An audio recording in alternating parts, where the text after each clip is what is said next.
나 오늘 입맛이 없어서 도시락 같이 먹자. 2,500원이에요.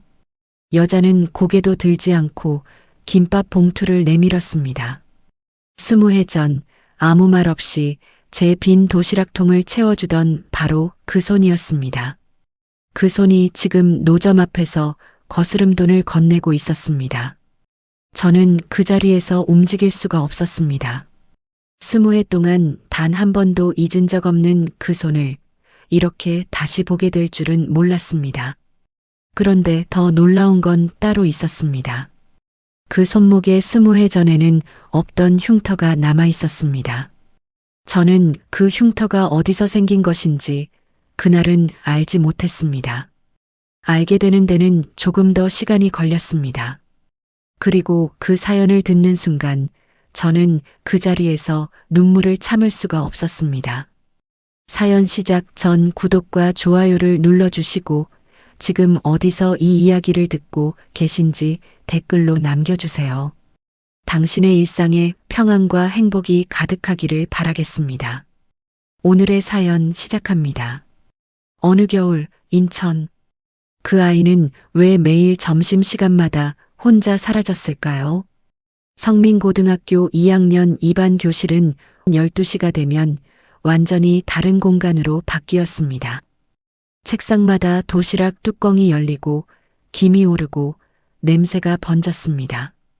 어묵볶음 냄새, 계란말이 냄새, 누군가 엄마가 새벽에 쌌을 제육볶음 냄새. 그 냄새들이 교실 공기를 가득 채우는 순간 이준혁은 자리에서 일어났습니다. 아무도 눈치채지 못하는 척, 아무렇지 않은 척, 가방에서 책 한 권을 꺼내 들고 복도로 나가는 척. 도서관 문을 밀고 들어가면 냄새가 없었습니다. 종이 냄새만 있었습니다. 이준혁은 구석자리, 창가에서 가장 먼 자리에 앉아 수학 문제집을 펼쳤습니다. 배에서 소리가 났습니다. 이준혁은 팔꿈치로 배를 누르며 연필을 들었습니다. 사서 선생님 박영숙은 그 아이를 알고 있었습니다. 매일 같은 자리, 매일 같은 페이지, 매일 같은 문제에 동그라미를 치는 아이. 박영숙은 책 정리를 하는 척 서가 사이를 오가며 이준혁을 흘끔 바라보았습니다. 말을 걸지 않았습니다. 그냥 그 자리를 지켜줬습니다. 이준혁의 아버지는 그의 봄에 다쳤습니다. 철강 공장 프레스 기계에 오른손이 끼었고 손가락 2개를 잃었습니다. 산재 보상금은 병원비를 내고 나면 2달치 월세도 남지 않았습니다. 아버지는 그 뒤로 매일 오전 10시에 소주 한 병을 사들고 방에 들어가 나오지 않았습니다. 어머니는 새벽 4시에 일어났습니다. 인근 시장에 나가 채소를 팔았습니다. 자리세와 재료비를 빼면 하루에 2만 원을 손에 쥐기가 힘들었습니다. 이준혁은 등교 전 냉장고 문을 열었다가 닫는 날이 많았습니다. 어머니가 쪽지에 냉장고에 밥 있어라고 써붙여 놓아도 그 밥이 어머니 점심이라는 걸 알았기 때문입니다. 4달째였습니다. 이준혁이 점심시간마다 도서관으로 향한 지 그날도 이준혁은 자리에서 막 일어서려 했습니다. 그때였습니다. 야, 이준혁? 복도 쪽에서 김태성의 목소리가 들렸습니다. 반장이었습니다. 키가 크고 늘 목소리가 컸습니다. 김태성이 이준혁의 책상 위를 가리키며 큰 소리로 말했습니다. 야, 오늘도 도시락 없냐? 너 또 굶는 거야? 교실이 조용해졌습니다. 도시락 뚜껑을 열던 손들이 멈췄습니다. 시선이 일제히 이준혁에게로 쏠렸습니다. 이준혁의 귀끝이 빨개졌습니다. 손가락이 책상 모서리를 꽉 쥐었습니다. 창가 쪽 여학생 둘이 눈을 내리깔았습니다. 이준혁은 아무 말도 하지 않았습니다. 책을 집어들고 교실을 나가려는 순간이었습니다. 옆자리에서 의자 끄는 소리가 났습니다. 한서연이었습니다. 서연은 조용히 자리에서 일어났습니다. 이준혁의 책상 위에 놓인 빈 도시락통을 집어들었습니다. 아무 말 없이 자기 자리로 가져갔습니다. 교실 안의 시선이 서연에게로 옮겨갔습니다. 서연은 자신의 도시락 뚜껑을 열었습니다. 흰 쌀밥이 소복이 담긴 도시락이었습니다. 서연은 이준혁의 빈 도시락통에 밥을 눌러 담기 시작했습니다. 숟가락으로 꾹꾹 눌렀습니다. 그 위에 어묵볶음을 올렸습니다. 마지막으로 참기름을 한 바퀴 둘렀습니다. 뚜껑을 닫았습니다. 서연은 이준혁의 책상으로 걸어가 도시락통을 내려놓았습니다. 이준혁을 쳐다보지 않았습니다. 그냥 내려놓고 돌아섰습니다. 자기 자리에 앉으며 서연이 말했습니다. 나 오늘 입맛이 없어서. 그게 전부였습니다. 교실이 다시 웅성거렸습니다. 누군가 작게 웃는 소리가 들렸습니다. 김태성은 멋쩍은 듯 시선을 돌렸습니다. 이준혁은 도시락통 앞에 그대로 서 있었습니다. 숟가락을 들 수가 없었습니다. 내려놓을 수도 없었습니다. 이준혁이 그 밥을 먹은 건 청소 시간이었습니다. 교실에 혼자 남은 뒤였습니다. 창문 너머로 회색 하늘이 낮게 깔려 있었습니다. 빗자루 끄는 소리가 복도에서 들렸습니다. 이준혁은 도시락통 뚜껑을 열었습니다. 밥은 식어 있었습니다. 어묵도 식어 있었습니다. 그래도 참기름 냄새는 남아 있었습니다. 첫 숟가락을 떴습니다. 목구멍이 좁아지는 것 같았습니다. 눈이 뜨거워졌습니다. 이준혁은 창밖을 바라보며 밥을 삼켰습니다. 한 숟가락씩, 천천히, 끝까지, 한 톨도 남기지 않았습니다. 이준혁은 도시락통을 깨끗이 닦았습니다. 손수건으로 안쪽을 꼼꼼히 닦았습니다. 뚜껑을 닫아 서연의 책상 위에 올려두었습니다. 가지런히. 다음 날 아침 서연은 교실에 들어오자마자 자기 책상 위를 보았습니다. 도시락통이 놓여 있었습니다. 뚜껑을 열어 안을 들여다보았습니다. 깨끗했습니다. 한 톨도 남아있지 않았습니다. 서연은 뚜껑을 다시 닫았습니다. 아무 말도 하지 않았습니다. 그날 점심시간 서연은 도시락을 2개 꺼냈습니다. 이준혁이 자리에서 일어서려는 순간 서연의 손이 먼저 빈 도시락통을 집었습니다. 말없이 자연스럽게 어제와 똑같이 그렇게 겨울이 시작되었습니다. 서연은 한 번도 먼저 말을 꺼내지 않았습니다. 이준혁도 한 번도 고맙다는 말을 하지 못했습니다. 하지만 매일 도시락통은 채워져 돌아왔고 매일 깨끗하게 비워져 돌아갔습니다. 그 겨울 내내 서연의 어머니는 딸이 반찬을 2배로 싸가는 것을 알았습니다. 처음에는 물었습니다. 서연이 친구라고만 하자 어머니는 그 뒤로 아무것도 묻지 않았습니다. 다음 날부터 반찬통이 더 넉넉해졌습니다.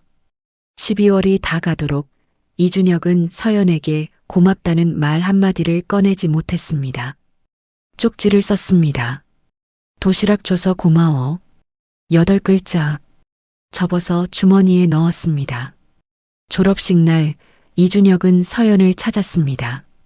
교문 앞이었습니다. 서연은 이미 가족과 함께 걸어나가고 있었습니다. 이준혁은 서연의 이름을 부르지 못했습니다. 그냥 서서 뒷모습을 바라봤습니다. 교복 주머니 안에서 쪽지가 구겨졌습니다. 이준혁은 한참 뒤 혼자 교무실 앞 학생 우편함으로 걸어갔습니다.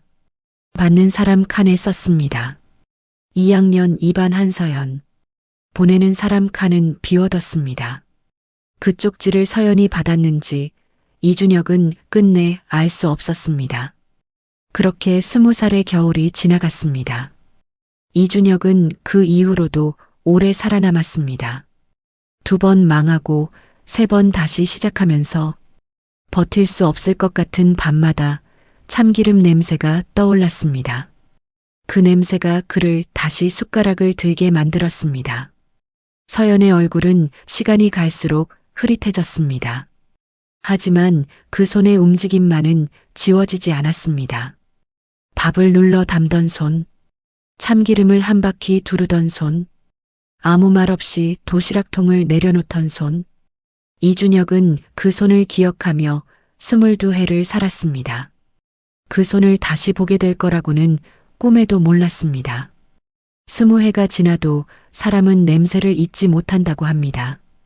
그렇다면 이준혁은 왜 하필 그날 그 골목으로 들어섰을까요? 서울 강남구 테헤란로 넥스트웨이브 사무실 31층 유리창 너머로 도시의 불빛이 펼쳐져 있었습니다. 그날 저녁 회사 전체가 들썩였습니다. 시리즈비 투자 유치 500억 원 확정. 직원 80명이 모인 파티 자리에 샴페인 잔이 돌았고 누군가 박수를 쳤고 누군가 환호했습니다. 이준혁은 잔을 들고 웃었습니다. 입꼬리는 올라가 있었습니다. 눈은 웃지 않았습니다. 최동훈이 이준혁의 옆에 서서 잔을 부딪혔습니다. 넥스트웨이브의 최고 재무 책임자. 대학 동아리에서 처음 만난 사이였습니다. 둘 다 인천 출신이라는 것쯤은 알고 있었습니다. 하지만 학창 시절 이야기는 20해 동안 한 번도 나온 적이 없었습니다. 이준혁이 먼저 꺼낸 적이 없었기 때문이었습니다. 동훈은 짐작만 했습니다. 가난과 관련된 이야기일 거라고.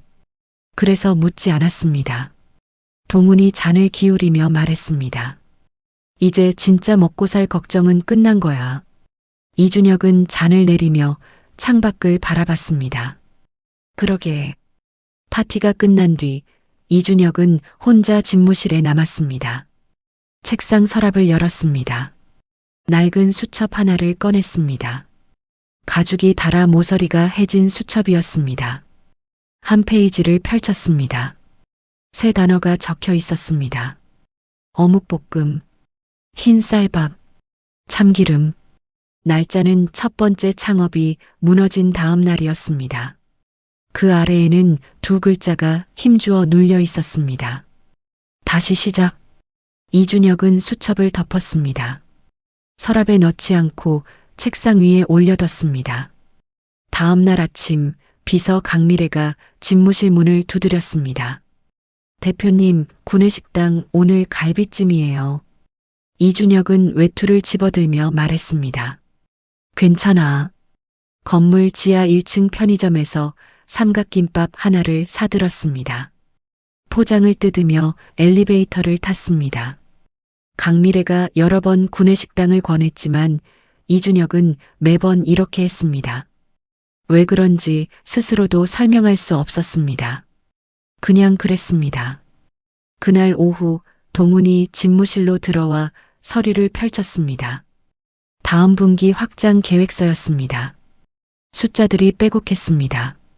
동훈이 서류를 짚으며 말했습니다. 해외 진출 타이밍이야. 지금 안 치고 나가면 경쟁사한테 자리 다 빼앗겨. 이준혁은 서류를 훑었습니다. 눈은 글자를 따라가고 있었지만 시선은 창밖을 향해 있었습니다. 동훈이 이준혁의 얼굴을 살피며 말했습니다. 야, 지금 딴 생각하는 거야. 이준혁은 펜을 내려놓으며 말했습니다. 잠깐 나갔다 올게. 동훈은 아무 말도 하지 못했습니다. 이준혁은 차를 몰았습니다. 내비게이션을 켜지 않았습니다. 고속도로 진입로에서 몸이 먼저 방향을 잡았습니다. 인천 방향이었습니다. 2시간을 달렸습니다. 인천으로 들어서는 출구에서 이준혁은 20해 전을 떠올렸습니다. 버스비가 없어 매일 걸어 통학하던 길. 편도 40분.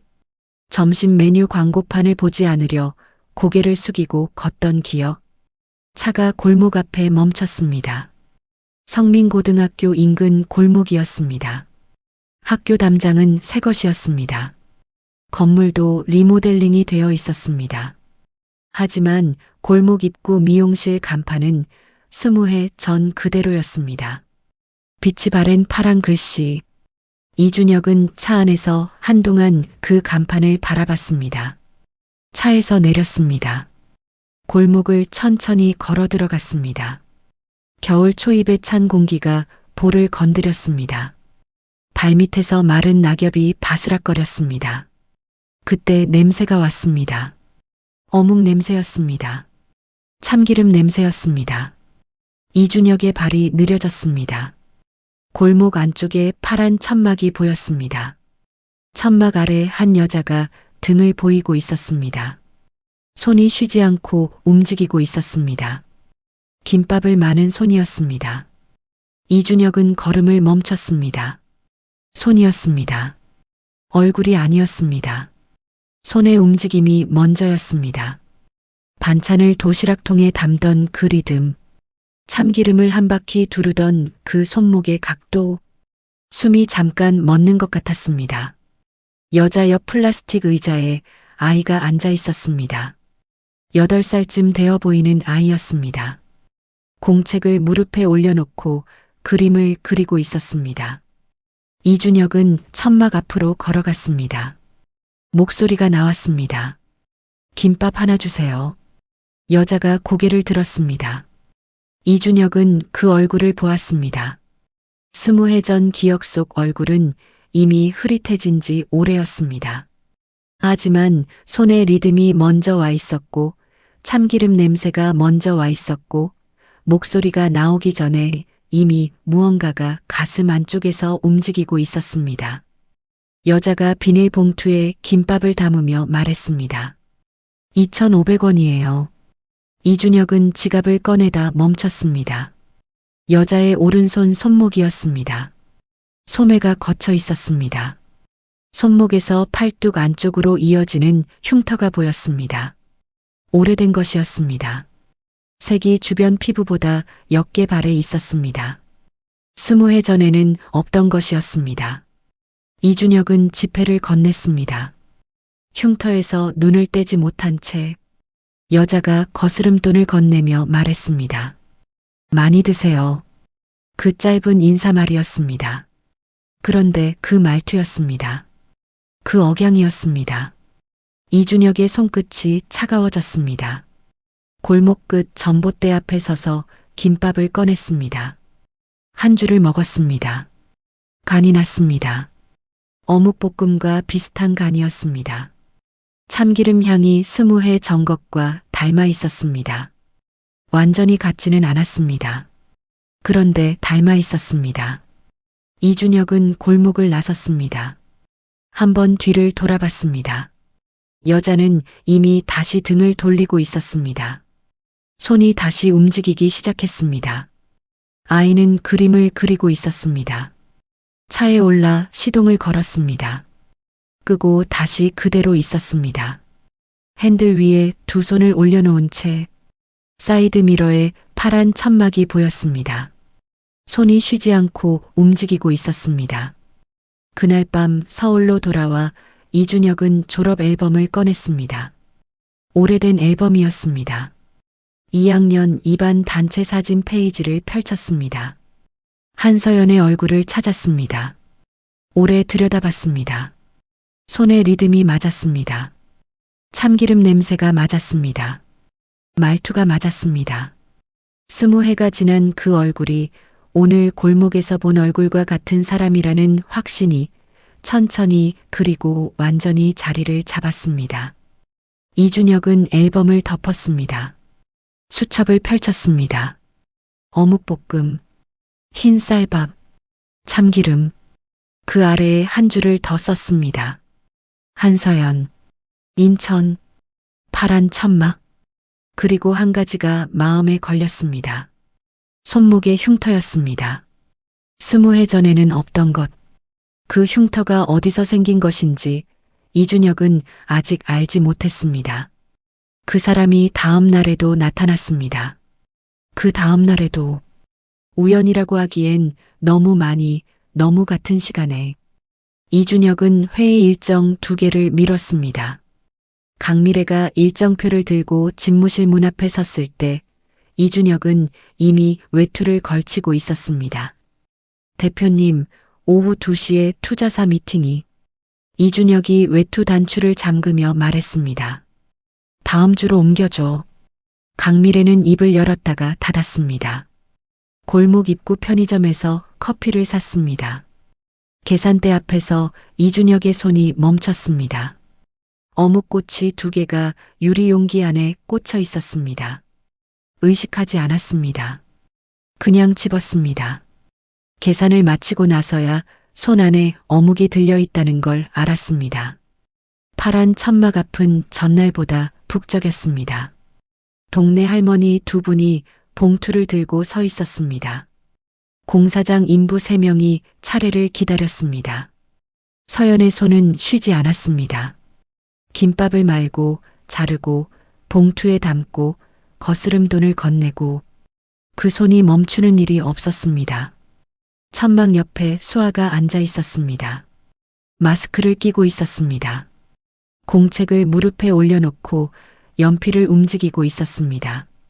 마스크 안쪽이 숨을 쉴 때마다 살짝 들어갔다 나왔습니다. 서연이 잠깐 손을 멈추고 수아의 등을 한번 두드렸습니다. 수아가 손을 들어 흔들었습니다. 괜찮다는 뜻이었습니다. 서연은 다시 김밥을 말았습니다. 이준혁이 천막 앞에 섰습니다. 김밥 하나요. 서연이 고개를 들었습니다. 전날과 같은 손님이었습니다. 짧게 눈이 마주쳤습니다. 서연은 바로 시선을 내렸습니다. 아무 말도 하지 않았습니다. 그 침묵이 전날보다 두꺼웠습니다. 이준혁은 김밥을 받아들고 자리를 뜨지 않았습니다. 천막 옆 낡은 플라스틱 의자에 앉았습니다. 봉투를 열었습니다. 그 자리에서 먹기 시작했습니다. 서연의 손속도가 조금 빨라졌습니다. 등이 약간 굳었습니다. 이준혁을 의식하고 있었습니다. 하지만 돌아보지 않았습니다. 수아가 먼저 말을 걸었습니다. 공책을 들고 이준혁 앞으로 걸어오더니 공책을 내밀었습니다. 그림이었습니다. 파란 천막 아래 한 여자가 서 있었습니다.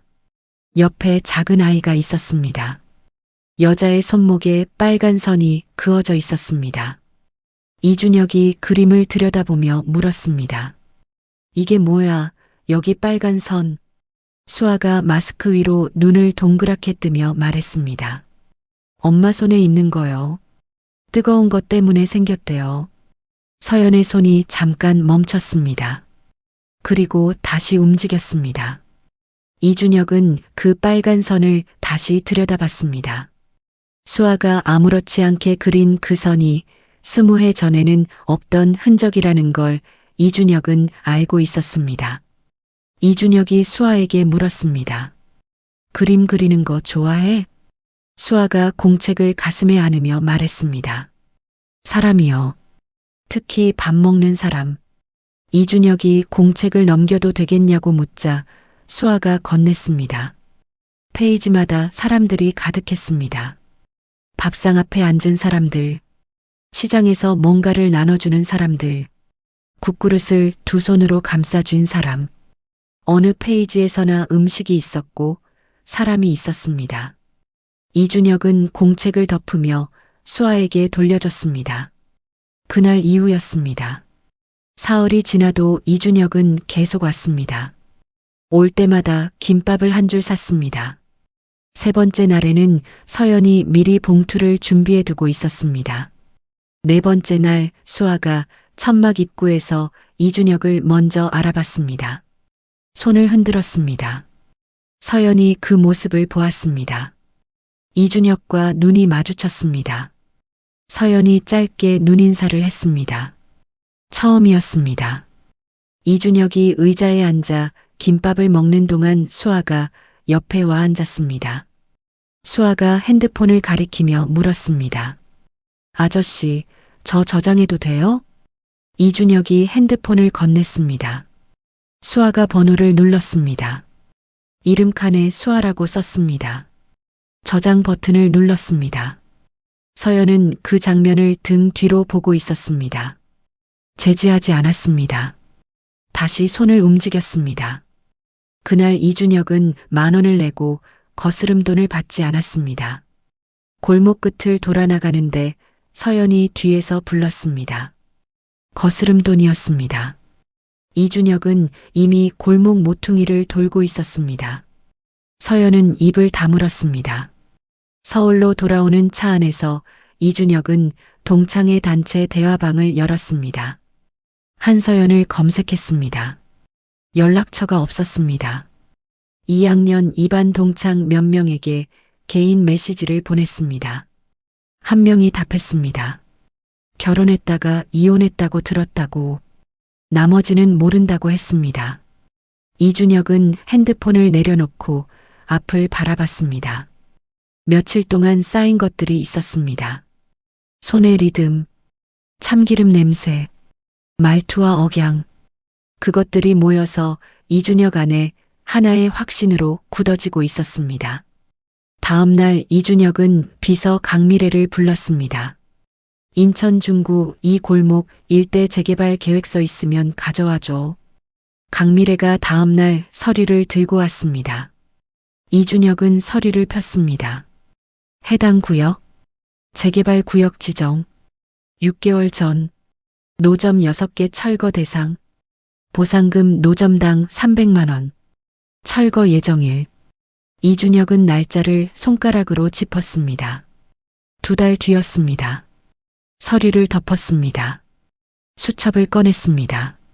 철거 예정일을 적었습니다. 그 아래에 썼습니다. 300만 원. 숫자를 오래 바라봤습니다. 5해, 수아 3살, 혼자. 이준혁은 수첩을 닫았습니다. 그날 밤 수아에게서 문자가 왔습니다. 아저씨, 엄마가 오늘 밥을 안 먹었어요. 이준혁은 문자를 읽었습니다. 핸드폰을 뒤집어 책상 위에 올려놓았습니다. 창밖을 바라봤습니다. 서연이 밥을 안 먹었다는 것, 그리고 철거 예정일이 2달 뒤라는 것. 2가지가 같은 무게로 이준혁의 가슴 위에 앉았습니다. 서연은 그 서류를 받은 날 밤 혼자 찢었습니다. 그런데 이준혁의 손에 똑같은 서류가 들려 있었습니다. 어떻게 된 일이었을까요? 이준혁은 아침 일찍 법무팀을 불렀습니다. 회의실 테이블 위에 서류가 펼쳐졌습니다. 인천 중구 재개발 구역 지정 공문이었습니다. 법무팀 변호사가 서류를 짚으며 말했습니다. 구청이 철거 통보 서류를 등기가 아닌 일반 우편으로 보냈어요. 반송 여부도 확인이 안 됐고요. 이준혁이 물었습니다. 그게 문제가 돼? 변호사가 안경을 고쳤으며 말했습니다. 이의 신청 기한을 다시 계산해달라고 신청할 수 있는 근거가 될 수 있어요. 가능성이 높지는 않습니다. 구청에서 보완 서류를 요구할 수도 있고 결론이 나오기까지 몇 주는 걸릴 수 있어요. 이준혁이 말했습니다. 진행해. 그날 오후 이준혁은 인천으로 내려갔습니다. 골목 앞에 차를 세우고 천막으로 걸어갔습니다. 서연은 혼자 김밥을 말고 있었습니다. 수아는 보이지 않았습니다. 학교에 간 시간이었습니다. 이준혁이 봉투를 꺼냈습니다. 서연 앞에 내려놓았습니다. 이거 받아야 할 것 같아서요. 서연이 봉투를 집었습니다. 뚜껑을 열었습니다. 서류였습니다. 재개발 철거 통보 서류였습니다. 서연의 손이 멈췄습니다. 서류를 처음부터 끝까지 읽었습니다. 입술을 한번 깨물었습니다. 눈이 서류 위에 고정된 채 움직이지 않았습니다. 서연이 물었습니다. 이게 언제 나온 건가요? 이준혁이 대답했습니다. 6개월 전이요. 서연은 한동안 말이 없었습니다. 서류를 접었습니다. 앞치마 주머니에 넣었습니다. 이준혁이 말했습니다. 제 회사 명의로 근처 상가 1층을 계약할 수 있어요. 임시로라도 자리를 옮기시면. 서연이 고개를 저었습니다. 손은 다시 김밥을 말기 시작했습니다. 이준혁을 보지 않은 채 말했습니다. 저는 제 자리에서 제가 해결할 거예요. 목소리가 떨리지 않았습니다. 낮고 단단했습니다. 오랫동안 혼자 결정을 내려온 사람의 목소리였습니다. 이준혁은 더 말을 잇지 못했습니다. 골목을 나왔습니다. 서울로 돌아오는 차 안에서 이준혁의 핸드폰이 울렸습니다. 동훈이었습니다. 동훈이 전화기 너머에서 말했습니다. 법무팀한테 들었어. 인천 상가 계약 검토한다고. 지금 시리즈 B 실사 마무리 중인 거 알잖아. 대표가 개인 감정으로 회사 돈 쓰면 어떡해. 이준혁이 말했습니다. 회사 돈 아니야. 내 돈으로 할 거야. 동훈의 목소리가 높아졌습니다. 그게 더 문제야. 대표 개인 행동이 회사 이미지에 붙어. 투자자들이 어떻게 볼 것 같아? 이준혁은 대답하지 않았습니다. 동훈이 말했습니다. 내일 봐. 얼굴 보고 얘기하자. 전화가 끊겼습니다. 다음 날 아침 동훈이 집무실로 들어왔습니다.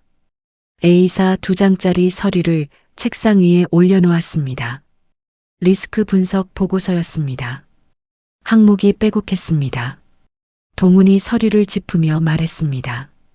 투자자 실사 중에 이 건이 불거지면 법인 신뢰도에 문제가 생겨. 지금 타이밍이 최악이야. 이준혁은 보고서 첫 줄을 읽었습니다. 덮었습니다. 동훈이 목소리를 낮추며 말했습니다. 준혁아, 그 사람이 누군지는 모르겠는데 감정적으로 접근하면 결국 너도 그 사람도 다 힘들어져. 이준혁이 창밖을 바라보며 말했습니다.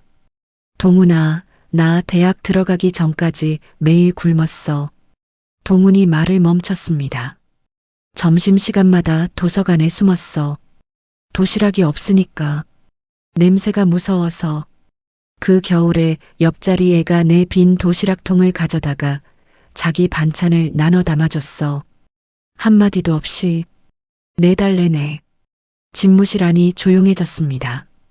동훈이 들고 있던 서류를 무릎 위에 내려놓았습니다. 아무 말도 하지 않았습니다. 잠시 후 자리에서 일어났습니다. 집무실 문을 향해 걸어가다 멈추었습니다. 동훈이 문손잡이를 잡은 채 말했습니다. 그 보고서는 가져갈게. 문이 닫혔습니다. 그날 밤이었습니다. 서연의 집. 수아가 잠든 뒤였습니다. 서연은 앞치마 주머니에서 서류를 꺼냈습니다. 다시 펼쳤습니다. 처음부터 다시 읽었습니다. 철거 예정일. 보상금 300만 원. 서명 기한. 서연의 손이 서류 끝을 잡았습니다. 힘이 들어갔습니다. 찢어졌습니다. 1번, 2번, 다시 1번. 조각이 바닥에 흩어졌습니다. 서연은 바닥에 쪼그려 앉았습니다. 조각들을 하나씩 주워 모았습니다. 봉투에 다시 넣었습니다. 수아 방에서 숨소리가 들렸습니다. 조용하고 고른 숨소리였습니다. 서연은 봉투를 테이블 위에 올려두었습니다. 그 위에 손을 얹었습니다. 다음 날 아침이었습니다. 골목에 낯선 남자 2명이 들어왔습니다. 재개발 조합 관계자들이었습니다. 한 명이 빨간 스프레이를 들고 있었습니다. 서연의 노점 자리 바닥에 선을 그었습니다. 철거 예정 구역 표시였습니다. 서연이 천막 사이로 그것을 바라봤습니다. 수아의 눈을 손으로 가렸습니다. 수아가 엄마 손이 떨린다는 걸 느꼈습니다. 아무 말도 하지 않았습니다. 관계자 한 명이 서연에게 서류를 내밀었습니다. 보상금 수령 동의서였습니다. 서연이 서류를 받아들었습니다. 잠깐 바라봤습니다. 돌려줬습니다. 관계자가 말했습니다. 기한 내에 서명 안 하시면 보상금도 없어요. 관계자들이 골목을 나갔습니다. 바닥에 빨간 선이 남았습니다. 그날 밤 수아에게서 이준혁에게 문자가 왔습니다. 아저씨, 엄마가 오늘 밥을 또 안 먹었어요. 이준혁은 문자를 읽고 외투를 집었습니다. 골목에 도착했을 때 천막은 이미 접혀 있었습니다. 서연이 천막 기둥 하나를 안고 바닥에 앉아 있었습니다. 눈은 붓지 않았습니다. 발치에 봉투가 놓여 있었습니다. 맞춰 붙인 서류 조각들이 봉투 안에서 삐져나와 있었습니다. 이준혁이 서연 옆에 앉았습니다. 아무 말도 하지 않았습니다. 골목 가로등 하나가 깜빡이다 꺼졌습니다. 두 사람은 그것을 함께 바라봤습니다. 분식집 쪽에서 발소리가 들렸습니다. 할머니가 냄비를 들고 나왔습니다. 어묵탕이었습니다. 서연 앞에 조용히 내려놓고 아무 말 없이 들어갔습니다. 서연이 냄비를 내려다봤습니다. 손을 뻗어 뚜껑을 다시 덮었습니다. 잠시 후 서연이 말했습니다. 여기서 5년 팔았어요. 수아 아빠 없어지고 나서부터. 이준혁이 아무 말도 하지 않고 들었습니다. 서연이 계속 말했습니다. 수아가 3살 때 그 사람이 빚 남기고 사라졌어요. 그 뒤로 식당 주방 일 이것저것 했는데. 서연이 오른손 손목을 내려다봤습니다. 여기도 그때 생겼어요. 냄비를 엎었는데 그날 주방에 혼자 있었거든요. 병원까지 걸어갔어요. 이준혁은 그 흉터를 바라봤습니다. 오랫동안 바라봤습니다. 서연이 말했습니다. 처음에는 돈이 없어서 노점한 거예요. 다른 방법이 없었으니까. 골목 끝에서 바람이 불어왔습니다. 발치의 봉투가 흔들렸습니다. 이준혁은 그 봉투를 바라봤습니다. 찢기고 다시 모아진 서류 조각들. 서연은 이 모든 것을 혼자 감당해온 사람이었습니다. 그것을 이준혁은 이제 알았습니다. 그런데 이준혁이 아직 모르는 것이 하나 있었습니다. 서연이 그 긴 세월 동안 낡은 상자 안에 무언가를 간직하고 있다는 것을. 서연은 그 목소리를 며칠째 마음에 담아두고 있었습니다. 확신할 수 없었습니다. 그런데 확신하지 않을 수도 없었습니다. 철거 예정일 3주 전 아침이었습니다. 인천 중구청 민원실. 서연은 번호표를 뽑고 기다렸습니다. 의자에 앉아 서류를 다시 읽었습니다. 인터넷을 검색해서 직접 찾아낸 법령 조항을 출력해 함께 챙겨왔습니다. 창구 번호가 불렸습니다. 서연이 서류를 내밀며 말했습니다. 이일 신청 접수하러 왔어요. 담당 공무원이 서류를 훑었습니다. 안경 너머로 날짜를 확인했습니다. 서류를 도로 밀었습니다. 법정 신청 기한인 30일이 지났습니다. 접수가 안 돼요. 서연이 출력한 법령 조항을 꺼내 내밀며 말했습니다.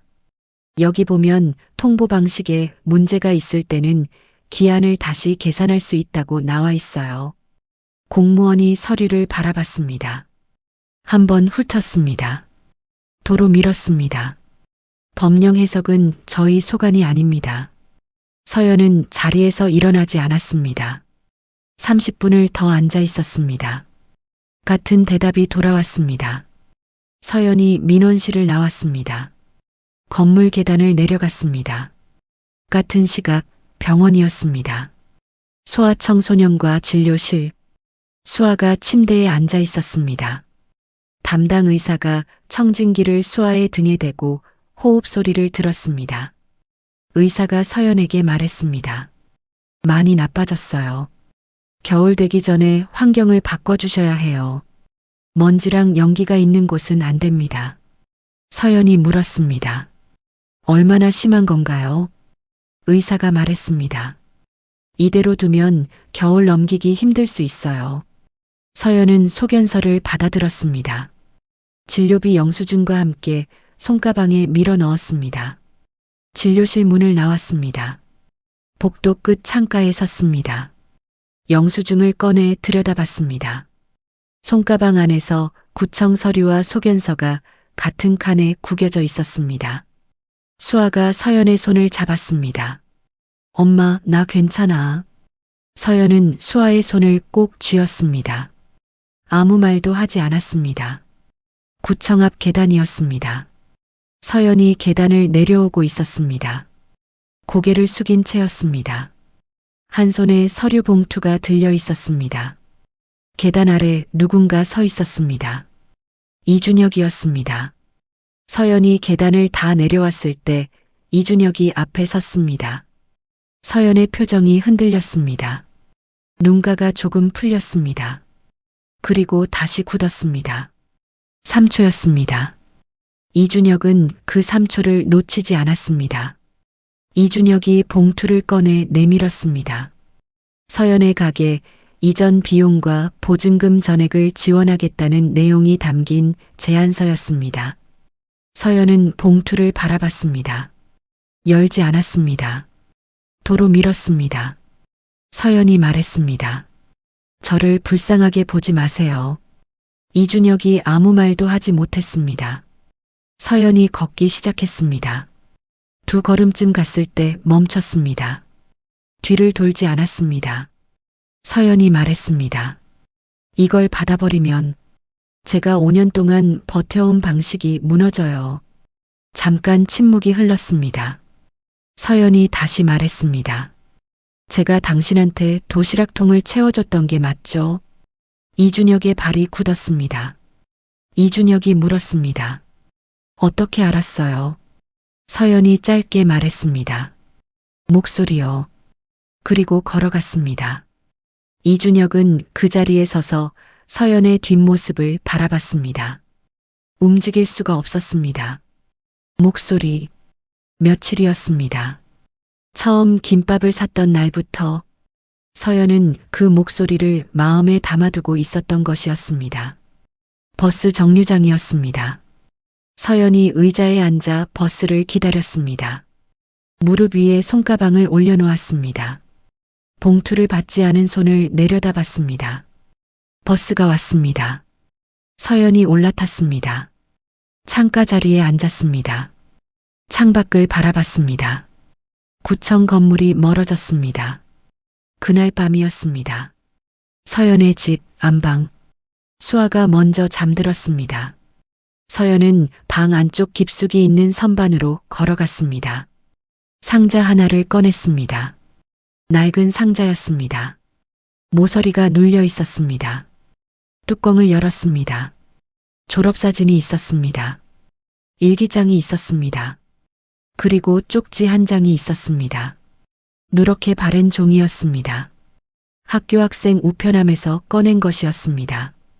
받는 사람 칸에 자신의 이름이 적혀 있었습니다. 보내는 사람 칸은 비어 있었습니다. 서연이 쪽지를 펼쳤습니다. 밥 먹어줘서 고마워. 5글자였습니다. 고등학생의 거친 글씨였습니다. 서연은 그 글씨를 손가락으로 짚었습니다. 보내는 사람 칸을 짚었습니다. 비어 있었습니다. 일기장을 펼쳤습니다. 2004년 12월 페이지였습니다. 오늘도 그의 빈통에 밥을 채워줬다. 그 애가 통을 깨끗하게 비워 돌려놓는 걸 보면 이상하게 마음이 든든하다. 다음 페이지였습니다. 오늘 그의 도시락통에서 밥알 하나가 뚜껑 안쪽에 붙어 있었다. 닦다가 그냥 뒀다. 그 다음 페이지였습니다. 그의 이름이 이준혁이라는 걸 오늘 출석부에서 알았다. 서연이 일기장에서 손을 뗐습니다. 이준혁? 그 이름을 20회 만에 다시 읽었습니다. 일기장을 덮었습니다. 쪽지를 다시 상자 안에 넣었습니다. 뚜껑을 닫았습니다. 일기장 마지막 장을 펼쳤습니다. 빈 페이지였습니다. 오늘 날짜를 적었습니다. 그 아래에 썼습니다. 그 애가 돌아왔다. 한 줄을 더 썼습니다. 빈통을 채워주면 언제나 깨끗하게 비워서 돌려줬다. 펜을 내려놓았습니다. 일기장을 닫았습니다. 수아 방에서 기침 소리가 들렸습니다. 짧고 반복적인 소리였습니다. 서연이 자리에서 일어났습니다. 수아 방으로 들어갔습니다. 수아의 등을 쓸어내렸습니다. 기침이 잦아들었습니다. 서연은 수아의 이불을 끌어올렸습니다. 수아가 반쯤 눈을 뜨며 말했습니다. 엄마, 우리 가게 없어지면 이준혁 아저씨는 어디서 김밥 사? 서연은 대답하지 않았습니다. 수아의 이마에 손을 얹었습니다. 열은 없었습니다. 방 안에 불이 꺼졌습니다. 서연은 천장을 바라보며 누워 있었습니다. 철거 예정일까지 3주였습니다. 수아의 기관지는 나빠지고 있었습니다. 구청은 서류를 받지 않았습니다. 이준혁의 봉투는 열지 않은 채 가방 안에 들어 있었습니다. 모든 것이 좁아지고 있었습니다. 그런데 그 이튿날 아침, 이준혁은 예상하지 못한 곳에서 전화를 받았습니다. 법적으로 막을 방법이 없다고 했습니다. 돈으로도 안 됐습니다. 그렇다면 이준혁이 할 수 있는 건 아무것도 없는 걸까요? 철거 예정일 사흘 전이었습니다. 이준혁의 집무실, 법무팀 변호사가 전화로 최종 보고를 했습니다. 구청이 이의 신청 기한 재산정 신청에 대해 보완 서류를 요구하며 시간을 끌고 있었습니다. 철거일 이전까지 결론이 나오지 않을 것이 확실했습니다. 변호사가 말했습니다. 가처분 신청으로 집행을 막는 건 현실적으로 어렵습니다. 보상금 협상으로 가는 게 최선이에요. 이준혁이 물었습니다. 가처분은 완전히 불가능한 거야. 변호사가 말했습니다. 막을 수는 없어요. 시간만 버는 거고 그것도 며칠이 한계예요. 전화가 끊겼습니다. 이준혁은 수첩을 꺼냈습니다. 법적 불가라고 적었습니다. 펜을 내려놓았습니다. 창밖을 바라봤습니다. 돈으로 접근했습니다. 서연이 받지 않았습니다. 법으로 접근했습니다. 막히고 있었습니다. 이준혁은 처음으로 자신이 가진 것들의 한계를 느꼈습니다. 그날 오후 이준혁은 인천으로 내려갔습니다. 골목이었습니다. 서연이 김밥을 말고 있었습니다. 이준혁이 천막 옆에 섰습니다. 이준혁이 말했습니다. 지금 당장 철거를 막는 건 어려워요. 법으로도 안 되고 있어요. 서연은 손을 멈추지 않았습니다. 이준혁이 다시 말했습니다. 새 자리를 마련해 드릴 수 있어요. 근처에 괜찮은 데가 있어요. 서연이 김밥을 자르며 말했습니다. 이기는 게 목적이 아니에요. 이준혁이 물었습니다. 그럼 뭐가 목적이에요? 서연이 손을 멈췄습니다. 잠깐 그 자리에 서 있었습니다. 서연이 말했습니다. 수아한테 내가 도망치지 않는 걸 보여주는 거예요. 이준혁은 아무 말도 하지 못했습니다. 서연의 손목을 바라봤습니다. 흉터가 소매 아래로 보였습니다. 대학교 1학년 때 자취방에서 혼자 병원까지 걸어갔다는 그 흉터. 서연이 다시 손을 움직이기 시작했습니다. 그날 저녁이었습니다. 동훈이 이준혁의 집무실로 들어왔습니다. 서류를 들지 않았습니다. 빈손이었습니다. 의자에 앉으며 동훈이 말했습니다. 가처분 취하해. 투자자들 사이에서 소문났어. 대표가 개인 감정으로 움직인다고. 이준혁이 말했습니다. 알아. 동훈이 이준혁의 얼굴을 봤습니다. 알면서 왜? 이준혁이 잠시 있다가 말했습니다. 나도 인천이잖아. 너도 알잖아. 동훈이 말했습니다. 인천 출신이 한둘이야. 이준혁이 창밖을 바라보며 말했습니다. 그 사람이 매일 내 빈 도시락통에 반찬을 나눠 담아줬어. 20해 전에. 아무 말 없이 4달 내내. 동훈이 입을 다물었습니다. 이준혁이 말했습니다. 나 그 시절 이야기 한 번도 안 했잖아. 동훈이 고개를 끄덕였습니다. 이준혁이 말했습니다. 못했어. 창피해서가 아니라 꺼내면 무너질 것 같아서. 집무실 안이 조용해졌습니다. 저녁 햇살이 유리창을 비스듬히 가로질렀습니다. 동훈이 천천히 말했습니다. 나도 그 학교야. 성민고. 같은 반은 아니었어. 이준혁이 동훈을 바라봤습니다. 동훈이 말했습니다. 점심시간에 도서관으로 사라지는 애가 있었어. 복도에서 봤거든. 그게 너였는지는 오늘 처음 알았어. 두 사람은 한동안 아무 말도 하지 않았습니다. 동훈이 자리에서 일어나며 말했습니다. 가처분은 내 판단대로 해. 그리고 나갔습니다. 철거 전날 밤이었습니다. 골목이었습니다. 서연의 노점 앞에 사람들이 모여 있었습니다. 동네 할머니들이었습니다. 인근 상인들이었습니다. 공사장 인부 2명이 막걸리 한 병을 들고 왔습니다. 분식집 할머니가 어묵탕 냄비를 들고 나왔습니다. 누군가 작은 스피커를 가져왔습니다. 낮고 조용한 노래가 흘렀습니다. 말이 없었습니다. 누구도 내일 이야기를 꺼내지 않았습니다. 서연이 만든 김밥이 말없이 돌았습니다. 수아가 동네 할머니 손을 잡고 잠이 들었습니다.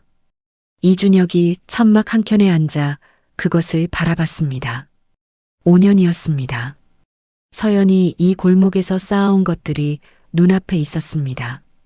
보상금 300만 원으로 환산되는 것들이 아니었습니다. 이준혁이 자리에서 일어났습니다. 서연 곁으로 걸어갔습니다. 이준혁이 낮은 목소리로 말했습니다. 서연 씨가 20해 전에 제 빈 도시락통을 채워줬어요. 저는 그게 없었으면 그 겨울을 못 버텼을 거예요. 서연의 손이 멈췄습니다. 이준혁이 말했습니다. 그 말을 20해 동안 한 번도 못했어요. 서연이 고개를 들지 않은 채 말했습니다. 기억이 나요. 잠깐 침묵이 흘렀습니다. 서연이 말했습니다. 그때 나도 힘들었어요. 근데 그 애가 통을 항상 깨끗하게 비워서 돌려놓는 걸 보면서 내가 버텼어요. 두 사람이 처음으로 서로를 바라봤습니다. 오래 바라봤습니다. 스피커에서 노래가 흘렀습니다. 수아가 할머니 품에서 고른 숨을 쉬었습니다. 골목 끝 가로등 빛이 천막 위로 떨어졌습니다. 철거 당일 아침이었습니다. 골목이었습니다. 용역 직원 6명이 들어왔습니다. 장갑을 끼고 있었습니다. 천막 해체 장비를 들고 있었습니다. 수아는 전날 밤 이웃집 할머니에게 맡겨진 뒤였습니다. 서연이 천막 앞에 혼자 서 있었습니다. 손에 일기장을 들고 있었습니다. 용역 반장이 서연에게 말했습니다. 비켜주세요. 신체 접촉은 안 하지만 작업은 진행합니다. 서연이 움직이지 않았습니다. 반장이 팀원들에게 신호를 줬습니다. 천막이 걷히기 시작했습니다. 기둥 하나가 뽑혔습니다. 천막 천이 무너졌습니다. 서연이 바닥에 쪼그려 앉았습니다. 남은 기둥 하나를 두 손으로 껴안았습니다. 일기장이 손에서 미끄러져 바닥에 떨어졌습니다. 바람이 페이지를 넘겼습니다. 이준혁이 골목 입구에서 뛰어왔습니다. 천막 2개가 이미 걷혀 있었습니다. 서연이 기둥을 안고 앉아 있었습니다. 이준혁이 바닥에 떨어진 일기장을 집었습니다. 바람에 펼쳐진 페이지가 보였습니다. 오늘도 그의 빈통에 밥을 채워줬다. 이준혁의 손이 굳었습니다. 페이지를 넘기지 않았습니다. 맨 뒤 페이지가 눈에 들어왔습니다. 쪽지 한 장이 붙어 있었습니다. 누렇게 바랜 종이였습니다. 밥 먹어줘서 고마워. 이준혁은 그 5글자를 읽었습니다. 목이 잠겼습니다. 그때 바람이 강하게 불었습니다. 쪽지 귀퉁이가 들렸습니다. 이준혁이 반사적으로 손을 뻗었습니다. 쪽지를 눌렀습니다. 일기장을 두 손으로 감싸 쥐었습니다. 마지막 천막 기둥이 뽑혔습니다. 서연이 자리에서 일어났습니다. 무너지는 천막을 바라봤습니다. 눈물이 없었습니다. 표정이 없었습니다. 그냥 바라봤습니다. 이준혁이 일기장을 쥔 채 서연 옆에 섰습니다. 두 사람의 그림자가 골목 바닥에 나란히 길게 드리워졌습니다. 천막이 완전히 사라진 자리에 콘크리트 바닥이 드러났습니다. 기둥이 박혀있던 자리에 원형 자국 4개가 남았습니다. 분식집 할머니가 유리창 너머에서 바라보고 있었습니다. 세탁소 주인이 셔터를 반쯤 내린 채 고개를 숙이고 있었습니다. 파란 천막이 있던 자리에 인천 11월의 흐린 하늘이 내려앉았습니다. 이준혁은 일기장을 두 손으로 서연에게 건넸습니다. 서연이 받아 가슴에 안았습니다. 아무 말도 없었습니다. 골목 입구에서 발소리가 들렸습니다. 수아였습니다. 할머니 손을 잡고 서 있었습니다. 아무것도 남지 않은 빈 바닥을 바라봤습니다. 수아가 엄마에게 뛰어갔습니다. 동우는 그날 밤 혼자 무언가를 준비하고 있었습니다. 이준혁도 몰랐습니다. 서연은 더더욱 몰랐습니다. 수아가 엄마에게 뛰어갔습니다. 서연이 수아를 받아 안았습니다. 수아가 서연의 허리를 꼭 껴안았습니다. 수아가 말했습니다. 엄마, 우리 이제 어떡해? 서연은 수아의 머리를 쓰다듬었습니다. 대답하지 않았습니다. 수아가 엄마 품에서 빠져나왔습니다. 바닥을 내려다봤습니다. 원형 자국 4개가 남아 있었습니다. 기둥이 박혀 있던 자리였습니다. 수아가 그 자국 위에 올라섰습니다. 한 발씩 차례로 밟았습니다. 4개를 다 밟고 서연의 손을 잡았습니다. 서연이 수아의 손을 꼭 쥐었습니다. 자국에서 눈을 떼지 않았습니다. 이준혁은 두 사람의 등을 바라봤습니다. 주머니 속 봉투를 꺼내려다 다시 넣었습니다. 그날 오후였습니다. 인천 골목 근처 낡은 분식집이었습니다. 동훈이 먼저 와 있었습니다. 이준혁이 들어와 맞은편에 앉았습니다. 동훈이 국물을 한 모금 마시고 말했습니다. 나도 성민고야. 너 몰랐지. 이준혁이 동훈을 바라봤습니다. 동훈이 말했습니다. 같은 반은 아니었어. 근데 복도에서 봤어. 점심시간에 도서관으로 가는 애. 매일 같은 시간에. 이준혁이 아무 말도 하지 않았습니다. 동훈이 말했습니다. 그게 너였는지는 어제 처음 알았어. 내가 그 이야기 꺼냈을 때 두 사람은 한동안 국물만 마셨습니다. 분식집 안이 조용했습니다. 동훈이 핸드폰을 꺼냈습니다. 번호 하나를 화면에 띄웠습니다. 동훈이 말했습니다. 인천도시재생지원센터 팀장이야. 대학 동기고. 이준혁이 화면을 바라봤습니다. 동훈이 말했습니다. 이 구역이 도시재생 사업으로 전환되면 노점 일부가 공공임대점포로 재배정될 수 있어. 마침 조건에 맞는 공실이 대기 중이라는 걸 며칠 전에 확인했어. 이준혁이 물었습니다. 왜 지금 말해? 동훈이 핸드폰을 내려놓으며 말했습니다. 내가 돈으로 해결하려는 걸 먼저 막아야 했으니까. 그쪽이 그 사람한테 더 나쁜 거잖아. 이준혁이 동훈을 바라봤습니다. 동훈이 말했습니다. 전화는 내가 해. 나는 연결만 해줄게. 다음 날이었습니다. 인천도시재생지원센터 면담실이었습니다. 서연이 테이블 앞에 앉았습니다. 손가방에서 서류를 꺼냈습니다. 5년간의 영업 이력서였습니다. 수아의 병원 소견서였습니다. 찢겼다가 다시 모아진 철거 통보 서류였습니다. 담당자가 서류를 살폈습니다. 한 장씩 넘겼습니다. 담당자가 말했습니다. 기존에 대기 중인 공실이 있어요. 조건이 딱 맞네요. 심사를 앞당길 수 있을 것 같아요. 일주일 안에 연락드릴게요. 서연이 서류를 손가방에 다시 넣었습니다. 천천히 자리에서 일어났습니다. 건물을 나서는 길이었습니다. 이준혁이 계단 아래에서 기다리고 있었습니다. 서연이 계단을 내려오다 멈췄습니다. 이준혁을 바라봤습니다. 서연이 말했습니다. 고마워요. 처음이었습니다. 이준혁을 향해 처음으로 건넨 말이었습니다. 이준혁이 한 박자 늦게 고개를 끄덕였습니다. 두 사람이 건물 앞 계단을 나란히 내려갔습니다. 일주일 뒤였습니다.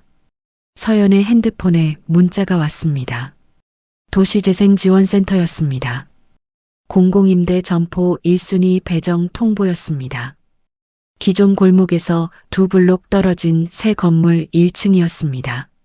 서연이 화면을 읽는 동안 수아가 옆에 앉아 있었습니다. 수아가 엄마 손목을 가만히 쓰다듬었습니다. 흉터 위를 손가락으로 천천히 쓸었습니다. 서연이 수아에게 화면을 보여줬습니다. 수아가 화면을 읽었습니다. 수아가 물었습니다. 엄마, 가게 이름은 그대로 써도 돼? 서연이 말했습니다. 응. 이전하는 날이었습니다. 골목에 사람들이 모였습니다. 분식집 할머니가 박수를 들었습니다. 세탁소 주인이 재료통을 날랐습니다. 공사장 인부들이 무거운 짐을 맡았습니다. 트럭이 골목 앞에 섰습니다. 조수석 문이 열리며 동훈이 내렸습니다. 서연 앞에 섰습니다. 동훈이 말했습니다. 저 대표 친구예요. 제가 예전에 좀 실수가 많았습니다. 서연이 말했습니다. 괜찮아요. 동훈의 표정이 풀렸습니다. 처음으로 풀린 표정이었습니다. 짐을 나르는 동안이었습니다. 분식집 할머니가 재료 박스 위에 올려진 수아의 교과서를 발견했습니다. 조심스럽게 집어 박스 위에 가지런히 얹었습니다. 세탁소 주인이 천막 기둥 자국이 남은 콘크리트 바닥을 빗자루로 한번 쓸었습니다. 새 점포 앞이었습니다. 유리문이 달린 하얀 건물이었습니다. 서연이 문을 열었습니다. 빛이 안으로 들어왔습니다. 수아가 공책을 꺼냈습니다. 연필로 뭔가를 그리기 시작했습니다. 간판을 다는 동안 수아가 그린 그림을 유리창에 붙였습니다. 하얀 가게 안에 엄마와 아이가 서 있었습니다. 그 옆에 키 큰 남자가 서 있었습니다. 남자의 손에는 도시락통이 들려 있었습니다. 이준혁이 그림 앞에 섰습니다. 수아가 도시락통을 가리키며 말했습니다. 이거 아저씨예요. 우리 가게 첫 번째 손님이고 엄마가 옛날에 밥 채워줬던 사람. 이준혁은 그림 속 도시락통을 바라봤습니다. 17살의 겨울이 떠올랐습니다. 빈 통, 채워진 통, 깨끗하게 비워진 통. 이준혁이 서연에게 말했습니다. 20해 전에 못한 말이 있어요. 서연이 고개를 들었습니다. 이준혁이 말했습니다. 고마웠어요. 그 빈통을 채워줬던 게 저를 살렸어요. 서연의 눈에 눈물이 고였습니다. 웃음이 먼저 나왔습니다. 서연이 앞치마로 손을 닦으며 말했습니다. 통이 항상 깨끗하게 비워져 있었어요. 이준혁이 서연을 바라봤습니다. 서연이 이준혁을 바라봤습니다. 그 도시락통이 이준혁을 살렸고 깨끗하게 비워진 그 통이 서연을 버티게 했습니다. 같은 통이었습니다. 수아가 두 사람 사이로 끼어들었습니다. 이준혁을 올려다보며 말했습니다. 아저씨, 이제 우리 가게 단골이에요? 이준혁이 말했습니다. 응. 수아가 팔짱을 끼며 말했습니다. 그럼 할인은 없어요. 골목 안에 웃음소리가 퍼졌습니다. 새 건물 벽을 타고 울렸습니다. 동훈이 트럭에 기대어 그 장면을 바라봤습니다. 핸드폰을 꺼냈습니다. 도시재생지원센터 팀장에게 문자를 보냈습니다. 잘 됐어. 고마워. 답장이 왔습니다. 그 집 김밥 맛있다고 소문내줘. 동훈이 핸드폰을 주머니에 넣었습니다. 새 점포 유리창을 바라봤습니다. 수아의 그림이 붙어 있었습니다. 그림 속 남자의 손에 도시락통이 들려 있었습니다. 저녁이 왔습니다. 골목 안가로등이 하나씩 켜졌습니다.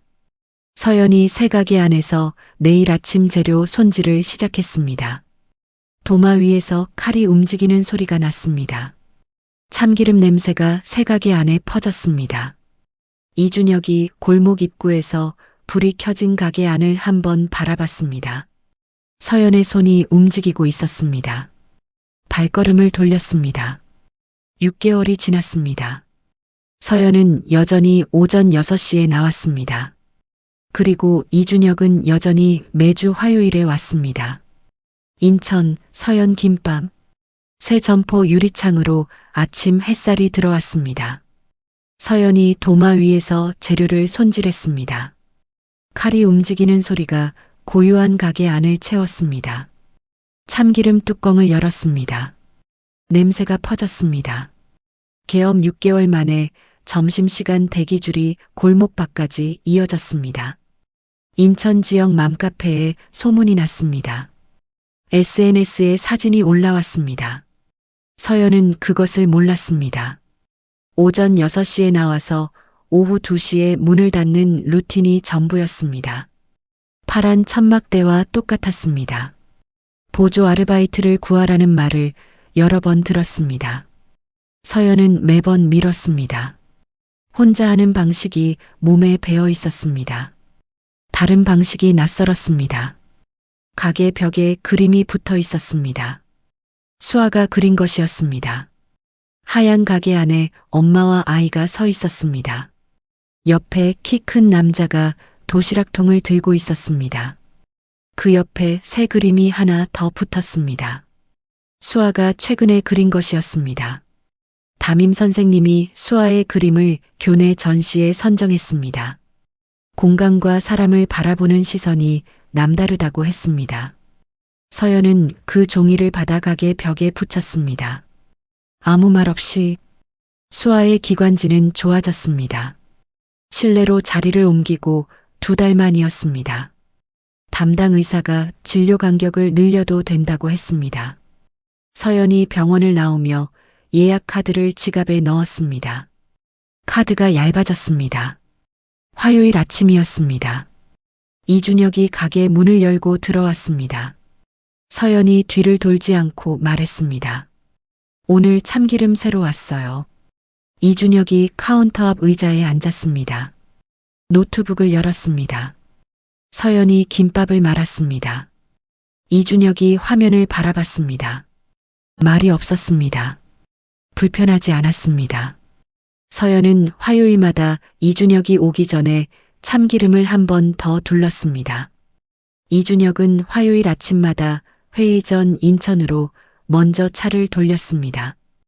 2 사람은 그것을 서로에게 말하지 않았습니다. 수아가 등교 전에 가게에 들렀습니다. 가방을 내려놓고 이준혁 앞에 공책을 내밀었습니다. 이준혁이 공책을 펼쳤습니다. 또박또박한 글씨였습니다. 나중에 커서 요리사가 되고 싶어요. 그런데 그림도 그리고 싶어요. 이준혁이 공책을 덮으며 수아에게 건넸습니다. 이준혁이 말했습니다. 둘 다 해도 돼. 수아가 공책을 받아 가방에 넣었습니다. 가게 문을 나서다 멈췄습니다. 이준혁을 돌아보며 물었습니다. 아저씨는 하고 싶었던 거 다 했어요? 이준혁이 대답하기 전이었습니다. 수아는 이미 골목으로 뛰어나가고 있었습니다. 서연이 뒤에서 그 장면을 보다가 김밥을 계속 말았습니다. 이준혁은 수아가 사라진 골목 입구를 바라보다가 노트북으로 시선을 내렸습니다. 그 질문이 가게 안에 잠깐 머물다 사라졌습니다. 어느 날이었습니다. 서연은 구청 복지팀에서 연락을 받았습니다. 지역 취약계층 아동 무료 식사 프로그램이었습니다. 매주 화요일 김밥 100주를 기부하기 시작했습니다. 구청 복지팀이 서연의 기부를 지역사회공헌 사례로 소개했습니다. 짧은 기사가 났습니다. 기자가 기부 동기를 물었습니다. 서연이 말했습니다. 저도 그런 거 받아봤어요. 그게 전부였습니다. 기사에 그대로 실렸습니다. 이준혁이 그 기사를 읽었습니다. 한 번 읽고 다시 읽었습니다. 저도 그런 거 받아봤어요. 그날 오후 동훈이 집무실에 들어왔습니다. 이준혁이 핸드폰을 건넸습니다. 기사였습니다.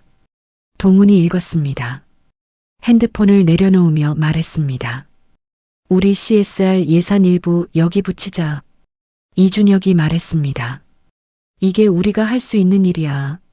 동훈이 말했습니다. 이제야 제대로 된 회사가 되는 것 같다. 2 사람이 처음으로 사무실에서 함께 김밥을 먹었습니다. 동훈이 김밥을 집으며 말했습니다. 이거 화요일에 갔다 온 거야? 이준혁이 대답 대신 서류를 펼쳤습니다. 동훈이 씹으면서 말했습니다. 매주 가는 거잖아, 너. 이준혁이 아무 말도 하지 않았습니다. 겨울이 다시 왔습니다. 서연이 가게 문을 열기 전이었습니다. 창문에 성에가 끼어 있었습니다. 손바닥으로 닦았습니다. 유리가 차가웠습니다. 맞은편 골목에서 아이들이 지나갔습니다. 등교하는 아이들이었습니다. 무리 속에서 한 아이가 눈에 들어왔습니다. 빈손을 주머니에 넣고 고개를 숙인 채 걷고 있었습니다. 서연은 그 아이를 바라보다가 가게 안으로 들어갔습니다. 도시락통을 꺼냈습니다. 밥을 눌러 담았습니다. 반찬을 나눠 담았습니다. 뚜껑을 닫았습니다. 가게 문을 열고 나갔습니다. 아이를 불렀습니다. 아이가 멈춰 섰습니다. 서연이 도시락통을 건넸습니다. 아무 말도 하지 않았습니다. 아이가 도시락통을 받아들었습니다. 두 손으로 받았습니다. 뛰어갔습니다. 골목 끝에서 한 번 뒤를 돌아봤습니다. 서연이 가게 문 앞에 서 있었습니다. 유리창 너머에서 이준혁이 그 장면을 바라보고 있었습니다. 서연이 건넨 것이 봉투에 담긴 김밥이 아니라는 것을 알았습니다. 채워진 도시락통이었습니다. 이준혁은 자리에서 일어났습니다. 가게 문 쪽으로 걸어갔습니다. 서연이 안으로 들어오며 앞치마를 고쳐 맸습니다.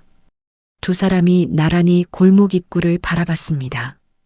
아이가 시야에서 사라질 때까지 서연이 작업대로 돌아갔습니다. 이준혁이 의자에 앉았습니다. 가게 안으로 겨울 햇살이 비스듬히 들어왔습니다.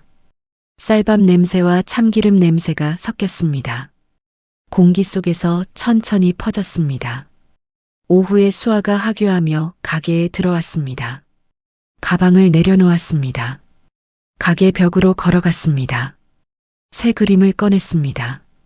기존 그림 옆에 붙였습니다. 이준혁이 바라봤습니다. 서연도 바라봤습니다. 하얀 가게 안에 세 사람이 앉아 있었습니다. 가운데 사람이 도시락통을 들고 있었습니다. 뚜껑이 닫혀 있었습니다. 이준혁이 뚜껑이 닫힌 도시락통을 바라봤습니다. 서연도 그것을 바라봤습니다. 두 사람은 아무 말도 하지 않았습니다. 닫힌 뚜껑, 그것이 무슨 뜻인지 두 사람은 알았습니다. 채워져 있다는 뜻이었습니다. 골목 밖에서 수아의 목소리가 들렸습니다. 유리창에 코를 붙이고 하늘을 바라보고 있었습니다. 첫눈이었습니다. 수아가 유리창을 두드리며 말했습니다. 엄마, 눈 온다. 서연이 가게 문을 열었습니다. 셋이 골목으로 나왔습니다. 눈이 내렸습니다. 파란 천막 기둥 자국이 남아있던 두 블록 너머 골목까지 고르게 내렸습니다. 수아의 그림이 붙은 유리창 위로도 내렸습니다. 세 사람의 어깨 위로도 내렸습니다.